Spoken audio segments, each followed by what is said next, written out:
Yeah, I mean, that's an interesting one because buying behavior is 100% changed, and the seller is less trusted than ever if they ever were trusted. So like even speak for myself, actually, like when I buy, yeah, I'll look at the company, I'll go on the website and all of that, but I will also just ask my network. I'll ask people I know, I'll go into a Slack group, I'll get feedback that way. So I think there is going to be this interesting transition with people targeting testimonials from almost like micro influencers, people that are well known in that space, and running that as ads and kind of magnifying the message that way. That gets a little dicey as well, right? Because then it's a pay to play, like there's issues there on the B2C side. But I do think we're going to see that transition that way a little bit.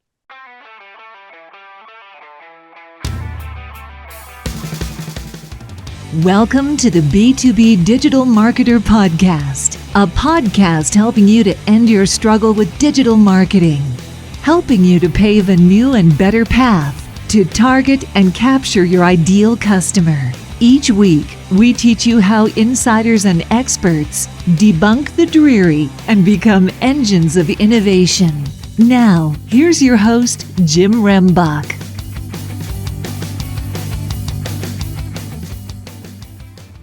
Okay, B2B DM gang. Hey, we're going to get ready for a good discussion today because we're going to talk about testimonials and storytelling and how they go so wrong so many ways and how to correct that.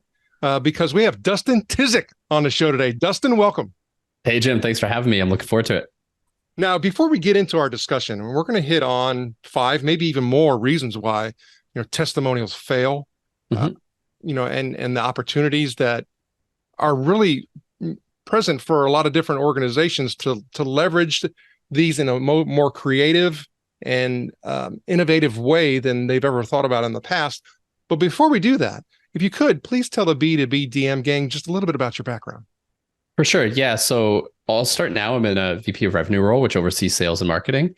But I actually started my career in sales back in like 2007, selling textbooks, walking up and down universities, old school, getting doors slammed in my face. And eventually started doing marketing tactics there, like mail merge back in the day with Outlook for anyone who remembers that back then. So made the transition over to marketing and spent the past 8 years or so at B2B tech companies, usually like seed, Series A, smaller companies. And now I'm in a role where I get to do marketing and sales together and kind of blend the two, which is awesome. And that's part of what we talked about. And I want to spend a little bit of time on that is there was a study that I was reviewing where it was saying how the chief marketing officer role for a lot of organizations is going away. Now, that doesn't mean the responsibilities are. No. What that means is they're changing the titles, they're changing the scope, they're changing all of that. And one of the particular titles that is starting to see a good fair amount of growth is the chief revenue officer role. So if you could help with a little bit of that transition, and also talk about how that has impacted the organization that you're working for now. Yeah, for sure. So I'm all for it, maybe biased because, it's my role, but I do think that is the way to go. Because it should be one revenue team, in my opinion, like marketing, sales, and actually CS, which is kind of the forgotten link here a lot of the times, but they drive the revenue. And I mean, to me, when I hear CRO still, I think senior salesperson, because usually they're from a sales background.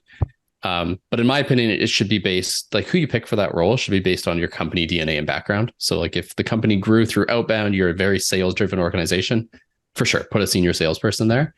But if you're more, on the marketing side and you grew through inbound and content, and that's still your major play, maybe a marketing person with, an eye and a feel for sales fills that CRO role. So to me, it's someone who can oversee those three teams and start from, demand gen all the way to retention, renewal, upsell. It's a lot of work. It's like a pretty big, big shoes to fill and a big opportunity, but someone who can tie it all together is really what's needed. So I think for me, as you're saying that, I'm starting to visualize in my head a customer journey or a customer roadmap. And I'm also starting to think about how some organizations, when you especially start talking about how to ticket B2B type of sales, that journey could be over several years. For sure. Yeah. So, I start thinking, well, is that really possible, for a chief revenue officer to be able to be responsible for that type of roadmap versus a roadmap that maybe is only 6 to 8 months? Yeah, I think, for companies like that, you also need leaders in each of those positions that kind of roll up into the CRO. right? And then, they can own their niche. But I do think you need someone who understands end to end what is going on. Otherwise, you end up with like marketing and sales silos, which I've experienced before, which is never fun. They're misaligned, different goals. It's a nightmare. So I think that's the key. In our world, like we're still a smaller company. We're 45, 50 people. And our sales cycle is more like 45 days. So it makes a lot more sense where I can tie all that together and work with CX and everything. But yeah, I agree. At a larger company, you need, those step up roles basically in between to manage marketing, sales, and then roll up to someone who oversees it. Now that's very important perspective, because otherwise people may take whatever we may say or share in our experiences and say, oh, that's what I need to do. No. Yeah, exactly. There's conditions and circumstances, and it ultimately comes down to the need of your buyer, your customer, or your product or service. Yeah. I mean, with almost everything marketing sales, the answer is it depends, right? And I think this is one of those cases as well. Okay. But I wanted to share that because I think it's vitally important in regards to the use and leveraging and return on testimonials and referrals and things like that, because your perspective on that is really what makes us being able to identify how organizations fail so critical and important. So thank you for sharing.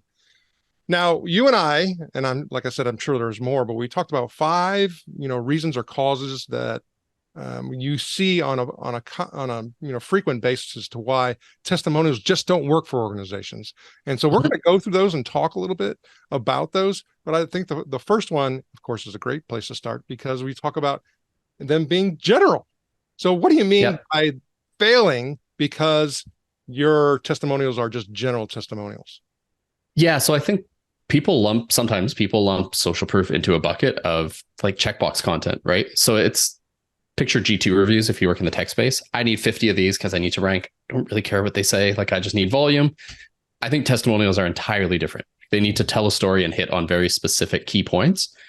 And there's a point of diminishing returns if you're asking the same questions in every video, right? So if you're always asking the same 10 questions, all 10 videos are basically the same. Yeah, they're from different industries and there's some nuance, but you're not really covering all the question, fears, and doubts that your prospects have. It won't work throughout the funnel. So I think that's the key first is, don't just ask generic testimonials, really think strategically, what makes this story special? Where do I want to use these videos? And then come up with your questions and go from there. Well, as you're saying that and talking about, revenue officer, marketing and sales, metrics on these are so critically important. So I start going to think about, okay, well, then which questions are actually garnering most return benefit and impact for an organization? Do you find there's a particular question type of either frame or example that seems to really be the most successful? Yeah, it kind of goes back to where you want to use the video. So in our case, the way we think about it, if I'm going to use it, say like a LinkedIn ad to a cold audience, very top of funnel, just trying to expose us, I'm not going to have someone blabbing on about how great Testimonial Hero is. I'm going to have them talking about why testimonials matter to them, why it was an important thing, more category evangelism than about us. Whereas on the opposite end, if I'm trying to close a sales deal, we're going to have very specific questions that address, exact questions, fears, doubts, objections that buyer might have and have a peer answer it. So like in our world, just to give a concrete example, we often get asked from larger companies, I have a video team. Why do I need you? So we had HubSpot, giant company, give us a testimonial saying, we also have a giant video team in-house, but we work with Testimonial Hero because XYZ. So that's like a niche topic that fits in certain deals, not all of them, but sales has that, quiver in their backpack ready to pull out and use. That's a great example. Okay. So I think that also may lead into the how to use. Oftentimes a problem is, okay, so I have these different questions. I think top funnel, bottom funnel, and I think we're going to talk about funnel strategy here in a little bit more depth in a moment. But it's the how to use these. So if you could elaborate on that for us. Yeah. And I mean, I compared them to reviews in the last one. I'm kind of going to compare it to case studies here as well, which is another traditionally checkboxy thing where, as a marketer, having worked with sales teams, often sales will say, I need a case study from this industry, get it up, put it on the website. And then they use that same case study for a year and don't look at anything else. And sometimes it doesn't work. So I think that's where testimonials go wrong from a use case perspective is it's not a create one thing, set it and forget it on your website. It's, create multiple pieces of content from one customer interview so that you can hit multiple stages in the buyer journey. Because let's be honest, like you're asking for 45 minutes usually of your customer's time. why would you spin up one 90-second video that lives on your customer page and gets 20, 30 views a month, maybe? So, I mean, that's what I mean. It kind of ties into the generic side as well. Like, it's all kind of related, but really coming up with that strategy of where you're going to use them. So I mean, I think we'll, like you were saying, we'll find, relationships and overlap in a lot of these, but ultimately we have to chunk the whole thing down. Yeah. Because if not, you just have the mishmash and you have the problem with the whole return component. So yeah, no, exactly. Yeah. So then that leads into that whole funnel strategy component. You talked about top of funnel. You talked about those types of things. If you can elaborate on that just a little bit. For sure. So we have like a diagram we put together that we work off of, which has pretty traditional marketing, journey. So unaware, aware, consideration, purchase, retention, we even have on the end. And what we do first is we map out what's going on in our buyer's head at each stage. So what they're thinking of when they're unaware and not thinking about testimonials is very different from when they're thinking of renewing or thinking of purchasing. So we map that out first, and then we figure out what type of content we need and really match that message with the length and the medium as well. So let's say, go back to the LinkedIn example. So top of funnel demand gen ad. I'm not going to put a 2.5-minute video testimonial in front of someone. There's no way in hell they sit down and watch that. But I might put a 15-second clip. Like, one of our highest performing ones is just someone looking at the camera saying, testimonial videos have made a quantifiable impact of shortening the sales process. And, it's quick cut, flashy, gets a message across. It's not about us. So I think that's the approach there, is mapping that out. And then, you hinted on measurement a while back. I think that's a key component as well as when you're mapping out the journey. So the way we look at it and what I suggest to our customers is, if you're using them, to go back to the LinkedIn, to go to the well here a little bit, the LinkedIn ad strategy, don't measure it by revenue because it's impossible to track who watched a video to revenue. Measure it by, say you have a named account approach that you're targeting. How many of those actually got to your website and, consumed more content after watching the video? On the sales side, what percentage of deals were influenced by video X, video Y? So if you're using PureSpot or something like that, it's, easier to track. But, you can track that manually as well. Okay. So attribution being one of those things that you're referring to, and the clarity of it. And so I start thinking about attribution being so critical in today's world that it may cause funding and it may cut funding. Oh, 100%. Yeah. So if you start looking at the metrics of all of these, where do you find organizations, oftentimes, falling short? Just get a little bit more specific if you can on that whole attribution component and validation. Yeah, I would say there's kind of two sides here, because I have a bit of a love-hate relationship with attribution, I think. So on the front end, sometimes you get people who are too hung up on attribution and expect a one-to-one, this video generated 8 leads, I need to measure this. And what that does is it kind of handcuffs them a little bit from actually creating the content they need and trusting it a bit, right? So I think that's one end of it. On the other end, though, like, make sure you have your tracking set up as best as you can, but also, rely on self-attribution a little bit, self-reported attribution. So that's something we've seen with our videos, where we run these on LinkedIn ads, we run them organically. It rarely tracks through. Like, usually it says Google brand or Google organic, but when we ask them, how did you hear about us? It's quite often, I saw a video on LinkedIn, or, I saw this video testimonial here. So find ways to do that and get gut feel, but basically don't get hung up on dollar for dollar attribution on, a content asset that is evergreen. Well, then, as you're talking, I start thinking about, I'm not in your particular role or position within my organization, but I'm in a senior level role, but I'm getting that pressure from those people who are in your role or above, because they don't understand that. How do I defend that?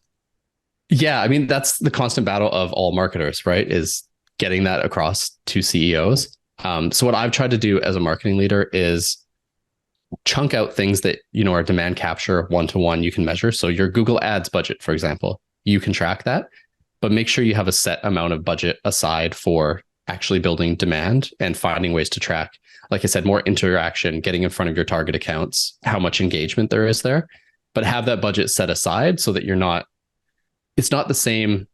It can't be the same budget as your paid ads budget. Like, it doesn't work that way. So you really need to chunk that out and get buy-in.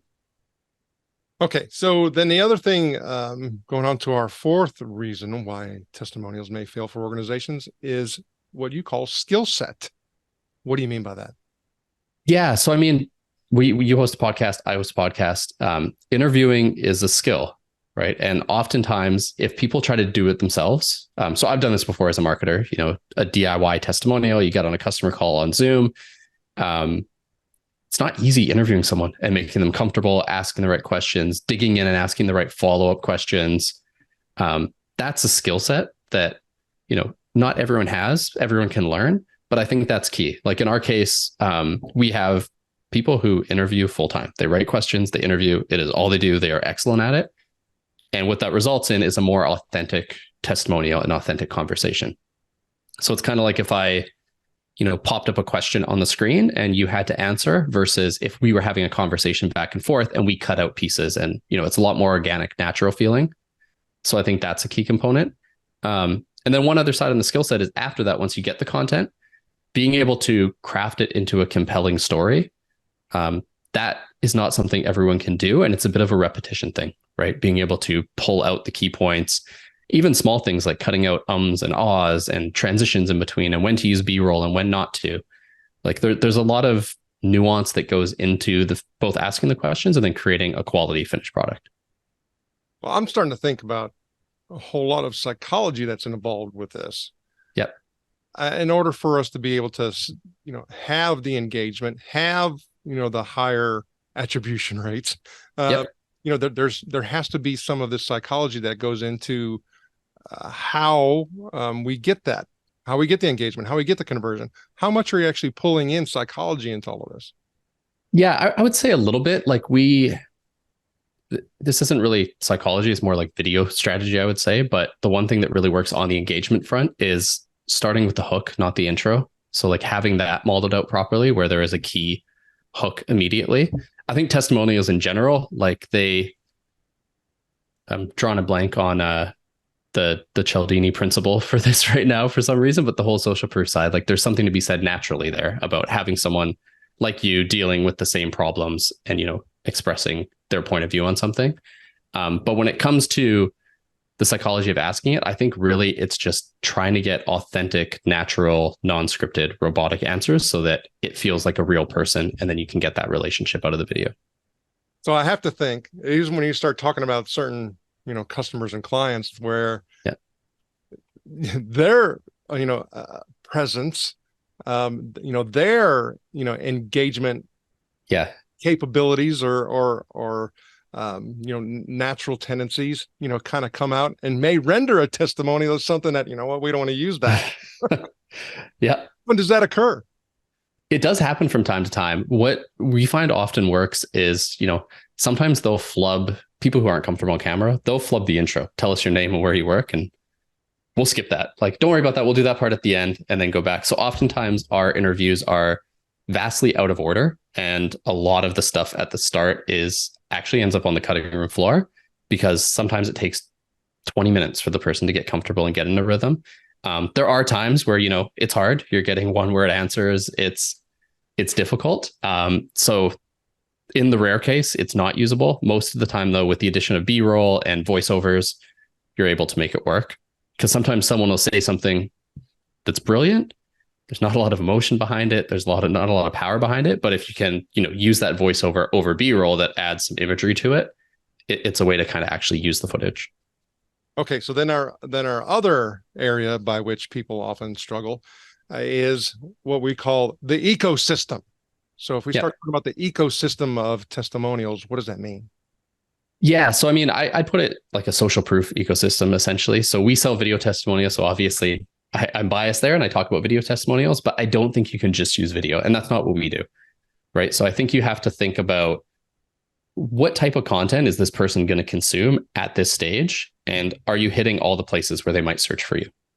So yes, have testimonials, but we also run like image ads, like quote cards, essentially with, a quick quote that appears.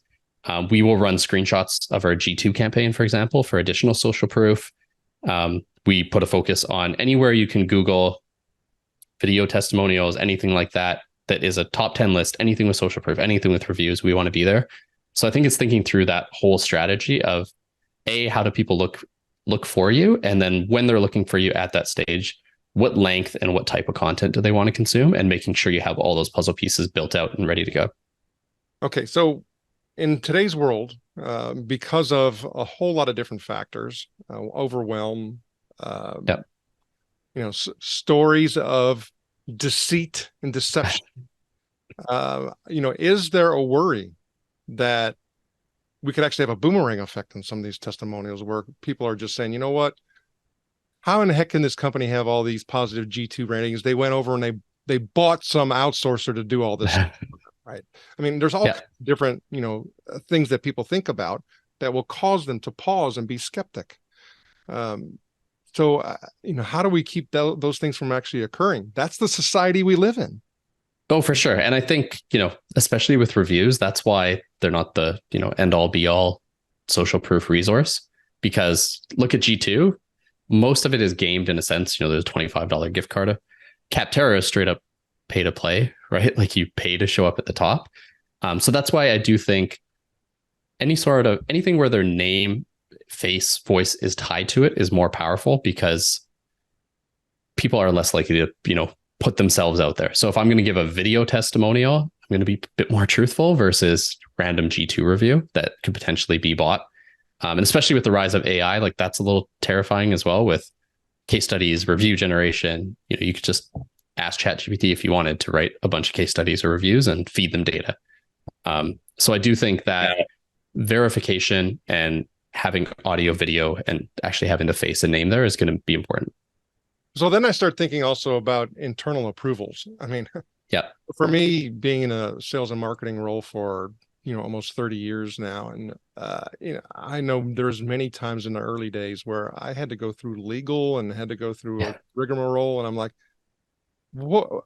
I'm not selling you my child. I mean, do we need to really get all these people involved in order to be able to do something like this? Because they don't want their name, face, likeness, all of those things associated with, anything outside of their organization. And it makes it really difficult. Mm-hmm. Do you find that is becoming less of an issue, or do you find it within maybe certain industries or sectors where that happens to be still, quite prevalent? It depends a bit on industry is what we see. So, and we actually have a lot of customers in this space that manage to find people who can give testimonials, but like cybersecurity, anything like that, where people might not want to say what platform or what product they use to protect their website because it opens up a vulnerability, right? So we do see that from time to time, and occasionally with larger companies. But because it's the person giving the testimonial, not the company, like the company is associated with them, of course, we see it less on the, company saying our people can't talk to you, our people can't promote it. It is more on, we can't share proprietary, potentially secret information. So you have to be extra careful. So in those cases, our customers will sit in and basically veto anything and say, hey, delete that, don't use that, delete that. And it waits for customer approval at the end. So it can take longer, can go through legal, but definitely still possible. Okay. So if I'm looking at organizations, and I know, as you said, attribution was kind of difficult, in some instances, but however, ultimately we are still looking for a return on our effort, return on our spend, return, all of those ROI types of metrics. What have you seen on the low side?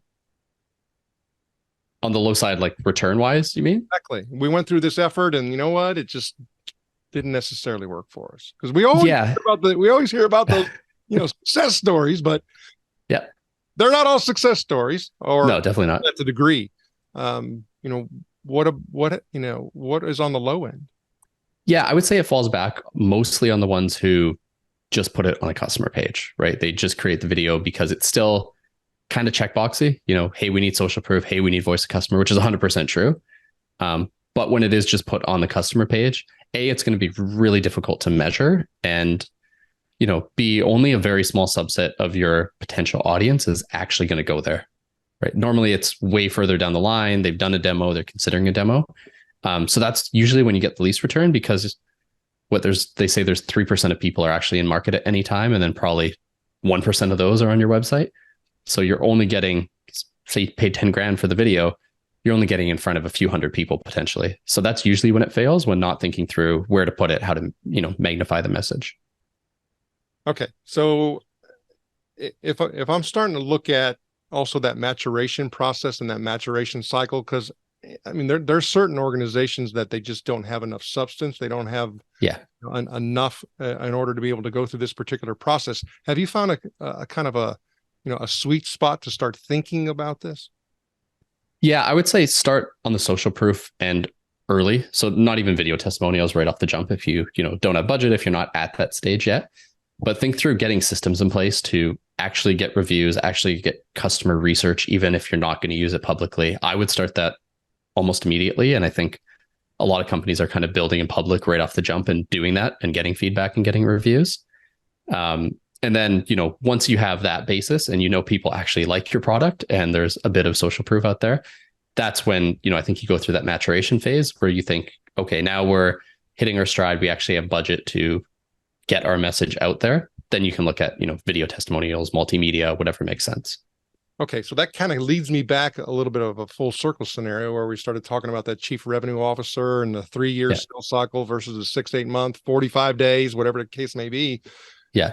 I start thinking in certain instances where the testimonial really has very little impact. I mean, I have a 3-year cycle. I have a buying team. We're going to go through procurement. We're going to do all these other things. So you can flash all that stuff at me if you want. It ain't going to matter. I mean, do we find that to be a potential risk and, downside? Yeah, I think in certain sales cycle, like you said, if it's a 3-year sales cycle or if it's an RFP process and they have to tick a bunch of boxes and they don't really care about your positioning or what your customers say. Yeah, I could see it not working as well there. I do think, during a longer sales cycle, you will see more objections come up. You will have more hurdles to overcome. So having those video assets to help there and having, basically a Google Sheet or catalog of them helps. That being said, there's always going to be some of those deals where it's, we want to know what you provide. We want to know how much it costs. We don't want to talk to you. We don't care about the messaging. Just give us that and let it be done. Okay. So we can talk about acquisition. We can talk about the different revenue plays. But one area I started thinking about to see if it actually would have a particular impact in this area would be a win-back scenario. Mm-hmm. So have you been able to focus in on win-back? Is one of the ways that you've been able to leverage in one of those funnels? Yeah. So something similar to that actually, where we call it like a revival campaign, which I think is similar to what you're talking about. So we do it in a couple ways. One is I upload an account list and a contact list of people who didn't buy, churned, did a demo, never talked to us, or customers who left. And then we upload that actually to LinkedIn and run ads specifically to them, showing the testimonials, showing some new products we're launching, et cetera, to bring them back. In addition, we do a similar thing with email campaigns to our audience there to try to bring them back as well. So a little bit of both, actually. The approach there is not pure testimonial. Like that's not the only asset we give them, but it does come in handy from a, proof and authority perspective, especially using it, through a remarketing campaign there. Okay. So when I started thinking about the transformation that we've gone through in the past couple of years, a lot of things have just flipped on edge, and what used to work doesn't. When I start thinking about the future of the psychology associated with, testimonials, referrals, and things like that, where is this headed? Yeah, I mean, that's an interesting one because buying behavior is 100% changed, and the seller is less trusted than ever if they ever were trusted. So like even speak for myself, actually, like when I buy, I'll look at the company, I'll go on the website and all of that, but I will also just ask my network. I'll ask people I know, I'll go into a Slack group, I'll get feedback that way. So I think there is going to be this interesting transition with people targeting testimonials from almost like micro influencers, people that are well known in that space, and running that as ads and kind of magnifying the message that way. That gets a little dicey as well, right? Because then it's a pay to play, like there's issues there on the B2C side. But I do think we're going to see that transition that way a little bit. Okay. So this is kind of a little bit more detail on one of the things that I kind of asked previously. I was having a conversation with somebody and we started talking about this whole social proof component, talking about referrals and things like that. And I said, we do have to pay attention to psychology. If you look at how did Amazon explode? Well, Amazon exploded because they said, people like you who bought this also bought this and bought this. Do you want to package it? Right? How did Netflix, when they exploded? well, people like you watch this and watch this and watch this. I mean, that's how they actually, really saw some hockey stick type of growth. Mm-hmm. And I was asking them, I said, well, when you go to Amazon and you're going to purchase a particular product, I said, how do you go about deciding? He said, well, I look at all the 5-star ratings. And I said, no, you don't. He goes, what do you mean? I said, you look at all the ones. He goes, that's right, I do. Yeah, that's true. So this goes back to that whole risk thing of you got all these positives. I mean, how do I address, hey, we ain't perfect, right? We're human. We're going to follow up. How does that actually fit into this overall, ecosystem in regards to, being able to attract people and convert? Yeah, I mean, I do the same thing actually when I buy. And if there's not ones and there's a bunch of 3s, that's all the better, because usually they're pointing out, flaws and issues, but not completely trashing the product. So they're being honest, but they're not, I had this horrible experience, I want to destroy this brand. So I think on the testimonial side, that's probably what you want to address. And it's this delicate balance. Like, picture yourself in an interview when you get asked, what's your weakness? You don't want to just say, I suck at this, because you want to say, I'm bad at this, but I'm improving it or working on it this way. So I think that's how you want to sandwich it a little bit on the testimonial side, where admit your flaws, admit who you're not for. Like, say you only sell to SMB mid-market, there's value in saying that and, having that out there. So I think it's a fine balance. It's tricky, but I agree. You don't want completely positive, completely similar generic recommendations across the board. Actually address some of those objections and those concerns. I think that's really important. It's not just the positive, it's also the negative that could bring the conversions and the value. And hey, you can have attribution from that too. Yeah, no, exactly. Okay, man. Awesome conversation, Dustin. How does the B2B DM gang get in touch with you? Yeah, so LinkedIn's the best way. Dustin Tizik, search up my name. There's not many of us with that name out there, so you'll find me. And then if you want to check out Testimonial Hero as well, it's testimonialhero.com. Dustin Tizik, thank you for sharing your knowledge and wisdom, and we wish you the very best. Thanks, Jim.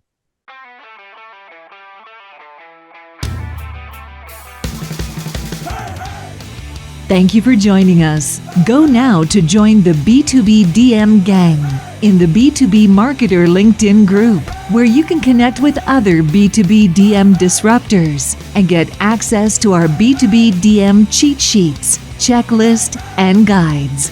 While you're at it, if you found value in this show, please help by going to iTunes to rate, review, and subscribe. And share the show on all of your digital platforms. Be sure to tune in next week for our next episode. And always remember, you can automate your lead capture, but you must lure your lead.